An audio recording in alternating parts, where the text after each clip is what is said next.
The bike rider is Cliff Workman, treasurer of the HELLS Angels, the wildest bunch of outlaws to come out of the West since Billy the Kid and the Dove. He's here to challenge his biographer, a tense young literary journalist named Hunter Thompson. It was Thompson who lived, drank, and rode with the HELLS Angels and wrote about them in a bestseller. He was the first to compare them to the outlaws of the West. The critics have been unanimous in their praise of his book, but the HELLS Angels haven't been heard from yet. Tonight, Sunday makes author meet critic. It brings together the writer Hunter Thompson and the reader he antagonized the most. That's the bike rider, HELLS Angel, Cliff Workman. What did you think of the book? Well, I'll tell you, Al and Hunter, everybody in this room, that book is 60% cheap trash. Cliff, what is a typical HELLS Angel? Typical HELLS Angel could be anybody in this room, somebody that likes to ride a motorcycle. I got my own home, I got a job, I got a boat and trailer, you know, I do all things. I raise dogs, I do a little bit of everything. Yeah, let's face it, you're not a typical angel, and I know that and you know that, so let's not kid ourselves on that. Boy, they're no different. You think the angel sent Cliff here as an emissary, as a minister plenipotentiary with a high college degree and a yearning for bourgeois respectability? Is he different? Those are all your words. You Is he well, you said he's not typical. No. You see, actually, there are none of us that care what anybody thinks. Because we are us. I am me. What I do in my home is nobody's business. I don't give a damn. If they don't like me on my motorcycle, it's too bad. And you say you read the book and you think that I wasn't saying that? No, I know exactly what I said. I spent 2 years in the damn. Well, I'd like to then get to the end of it then on why. Well, let's take a point of the fact you were wrong there, right? You spent a year with us. Why you got your head thumped on? All right, get to it. All right, I want to know why we didn't get the 2 kegs of beer that you promised us.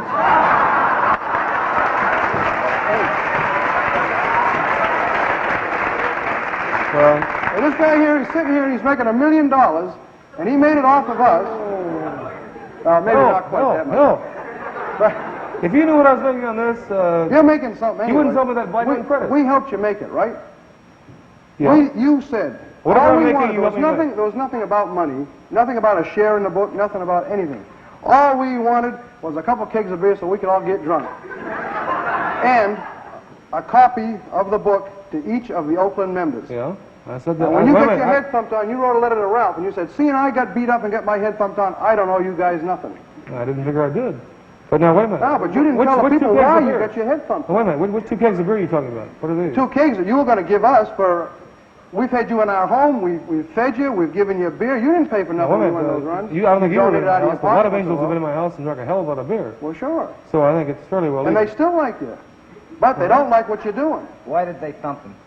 All right, this man here, you got into a man's personal argument. That's a not right lie. No, it ain't. This afternoon, and go ahead and tell it. All right, this is my side of what happened. Okay, you weren't there, so why don't you preface it with that? This is what happened. Okay. And you see if this isn't right. Junkie George was beating his old lady. Junkie George? Junkie George? Junkie George. If you say so. Now this is what happened. I'm serious. Junkie George was beating his old lady. I remember Junkie George's dog. Now listen to this. Junkie George's dog bit him, right? To me, this is a personal feud. If a guy wants to beat his wife and his dog bites him, that's between the 3 of them, right? Thank you. You're right. Yeah. All right. Here came the peacemaker, right? He doesn't have a patch on. He isn't in the club, you know. And Junkie George is stiff. You walked right up to him and you said, only a punk beats his wife and dog.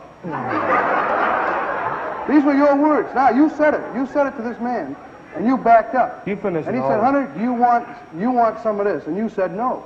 But you got it anyway. And when he hit you, 3 or 4 others of them hit you too. Well, you got in your car and you left. That's when in your book you said you found Magoo asleep in the back of your car, so you stopped and he got out.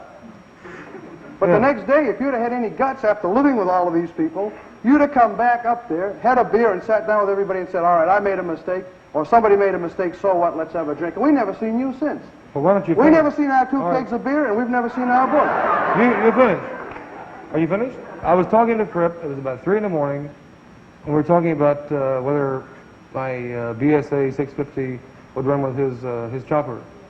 And we were kind of comparing, you know, the ratios and top speeds and roads. And I was watching, what's his name, Junkie George? I don't know who, I didn't know the guy. But there was somebody about 30 feet to my left beating his wife to a pulp on the rocks. And I thought, well, that's, you know, kind of ugly, but that's the way the game's played in this. If he'd been beating her that bad, somebody would have stopped her. Oh no, don't. You're kidding me, and you're going to kid everybody else. No, nobody stopped him, and you know he beat his wife up. You just said it, right? He was beating his wife. Okay, he wasn't had her on the ground with a big rock or something, you know. No. She was lying on the rocks, and he was giving her this, you know. To keep a woman in line, you got to beat him like a rug once in a while, you know. Well, I agree. When he was doing this. That don't mean he was doing it. His dog evidently thought it was wrong because his dog bit him. Right? Well, I wouldn't pay that much attention because I've been. So he kicked his dog, you know. Wait a minute now. Let me just get to it. If it had been me and I was going to say something, I'd have said, go ahead and beat your old lady, but don't kick your dog anymore. You said that.